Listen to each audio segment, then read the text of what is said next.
So again, just doing a bit of a emergency live stream here to talk about the uh, redistricting, the gerrymandering that the Republicans are saying that they're now set to do in Missouri. Remains to be determined whether they actually can do such a thing, but Donald Trump told them they should do it, and we have some of the most sycophant Republicans in the country here in Missouri. So, of course, as soon as Donald Trump tweets the word go, our Republicans say, hell yeah, we're going to go. So that's the situation we're dealing with. Typically, historically, we've had two safe blue districts, obviously, Kansas City and St. Louis. But what we're looking at now here is the new map as they want to have it. Want to draw attention to a couple of things.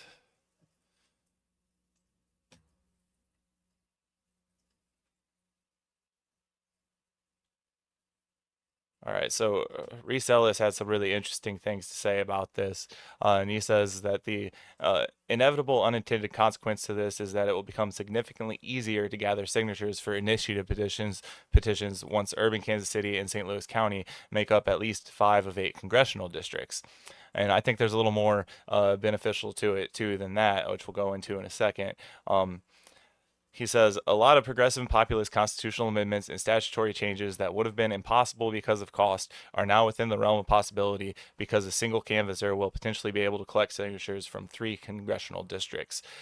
So yeah, one of the big hurdles for doing any sort of initiative petition is that you have to collect signatures from every single congressional district. And that's one of the ways, too, that the GOP really wants to change the initiative petition process, too, is to make it to where we'd have to have enough signatures have enough votes in a majority of the districts, too. Right now, we just have to get signatures there. But that creates a situation where it takes a lot of money to put together a project large enough to gather the signatures required, and that's typically required us to be very selective about what sort of initiative petitions we go for here in the state. That's required a lot of money to do it, which is one of the things that's drawn a lot of ire from the Republicans. But the truth of the matter is that when you're trying to put together a gigantic petition drive that's getting thousands, if not hundreds of thousands of signatures across the entire state,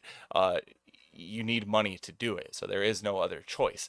But when they change the map the way that they've been changing it, which again, we'll go back and take a look at it here, you can see that if you live in Kansas City or St. Louis, or really here in the middle of the state, it's not that hard for you to be one canvasser that pops into 3 different districts. It's a little harder for us here in the middle of the state, but especially in St. Louis and Kansas City, they only have to drive a couple miles north or south to end up in a total different district than they started with. And what that's going to allow for is much smaller operations to be able to go out and effectively get initiative petitions signed. Again, that's if the GOP is able to do this. They still have to come up with a justification for mid-decade redistricting. The Missouri Supreme Court might well tell them they can't do that. But that's nothing we should cross our fingers about. We should fight this as much as we can. But the truth is that if there's a will for it in the uh,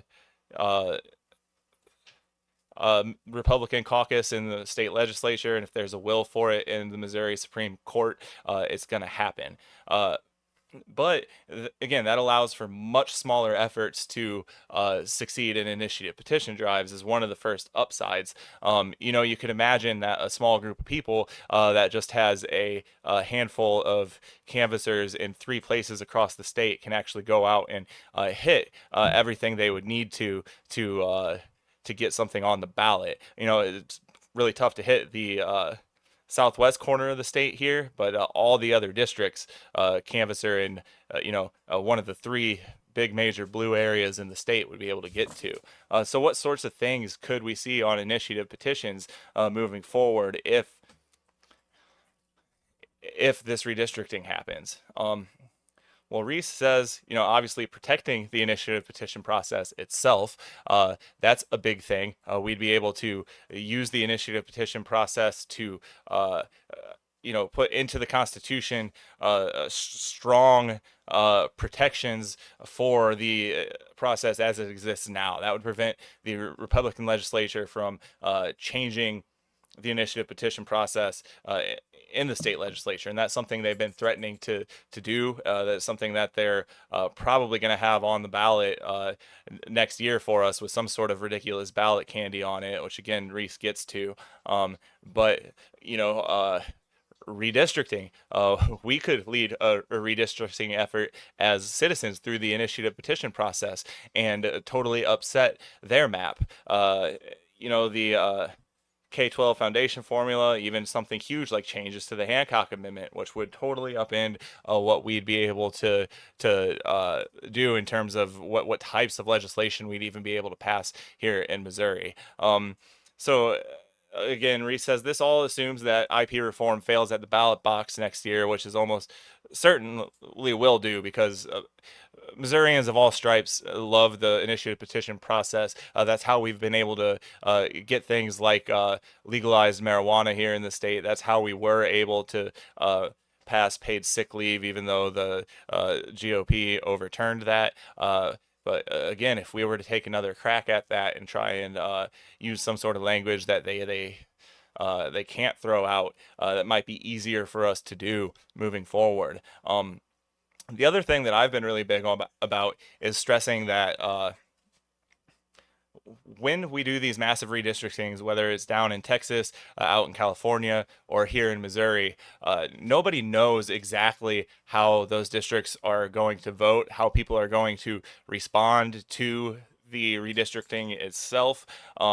People can have their best idea, studying maps and voter trends real hard and figuring out the demographics of the new districts. That's how they arrive at the new boundaries to begin with, but that's still just their best guess. And you know, obviously there's people that were already planning to run for the pre-existing districts, but I think that everybody across the board on the left side of things needs to take a look and make sure that we've got really strong fits for these districts running. I think that obviously someone who's more liberal might be able to do well in St. Louis, the one remaining blue district, but on this map, if we go to the areas that are probably going to be a little more pink or purple, which would be districts 2 and 5 here, which both of those will be pinker than they were, like much easier flip than they were before this redistricting. Still a tall task, but I think that like super liberal establishment type candidates might still have troubles there because of the strong like mega contingent that we have here in Missouri. Like they really do not like Democrats with a capital D. The more they can tie you into that, the more they have a problem with it. But it's been my experience, at least, that even though some of them really get scared at the S word socialist, a lot of people are actually more on the right are more open to people who work outside of the two-party system. And so to me, that would be a strong chance for a very class-conscious socialist who is very focused on things like the protecting the initiative petition process, things like getting paid sick leave back, really protecting workers' wages, maybe running on something like reinstituting Missouri's capital gains tax, since the Missouri Republicans also became the first party in the country to repeal capital gains tax this last legislature. That's going to cost the state over $1 billion over the next handful, like billions of dollars over the next handful of years, next decade. So again, too, anytime that Republicans tell you we can't afford this, we can't afford that, or they're making cuts to schools and taking money away from public schools to push them into private schools, which is what charter schools essentially are in the end. There should be a larger pool of money, and they took it away. So getting a little off track here, but it's important that people hammer that one in on uh, the Republicans and anybody uh, who might be on the fence about voting for them, or even if they are diehard Republicans, point out that they're taking billions of dollars away from our state budget, and it's tax cuts to rich people. It's not tax cuts to working class people. So you have a situation now where Donald Trump has done his uh, tax cuts on tips, and now here in Missouri, they've taken away the capital gains tax, and so that makes it to where really there's only one type of wage worker, plus your salaried workers, but the ones that are really feeling the burn on it is your wage workers that are paying a lot of tax, and your tipped workers aren't paying as much tax anymore, and your people who work and live off of investments aren't paying as much tax anymore. And as soon as you start to get into situations where different demographics don't feel like they're being taxed fairly, let alone whether the tax scheme is progressive enough or not, but like there's just different groups of people depending on how they work, whether you even pay income taxes or not in the state, that starts to go down a really weird road that I think is going to challenge and upend a lot of the uh, traditional assumptions about you know who who falls into Republicans and Democrats, and whether or not some sort of workers type candidate on the left might be able to swing in there. All of this ties together in my mind. Anyways, that's about all I've got on the redistricting end of things. I just wanted to get out there and talk about this and draw some extra attention to, especially what Reese Ellis was bringing up about it, because I think he's exactly correct there. And if we get some combination of strong action on the initiative petition end of things, as well as really getting strong candidates lined up, possibly surprising candidates lined up, we could make this the worst misstep that the Missouri GOP has ever made. Again, that's a lot of boxes to check between here and there, and the safest bet is if we manage to stop this gerrymandering. But realistically, that's unlikely to happen. So we need to start thinking about next steps, next steps, next steps, and whether that's thinking about what to target on the initiative petition. Then after that, getting those groups together, formalizing them, and making sure that people aren't duplicating work. That would be one next step. But then also. Anybody who thinks that they might make a strong candidate in one of these districts, start talking about it. Start talking to your friends and family first and be like, am I crazy for thinking this? And then start looking at who's already running in that district. Just because somebody is out there and already has a plan to do something, especially once the districts change, that's an opportunity that everybody should be understanding if somebody else wants to jump into the race. I think that we'll see that a lot as all of these states do this gerrymandering. Whether that's because somebody who's running gets gerrymandered right out of their district, or whether an incumbent gets gerrymandered out of their district, like what has happened down in Texas, or somebody who wasn't thinking about running but suddenly they're in that district. That person especially would have a really strong case to jump into the race, and I think that anybody who's already running would be putting themselves in a poor position to take offense to that.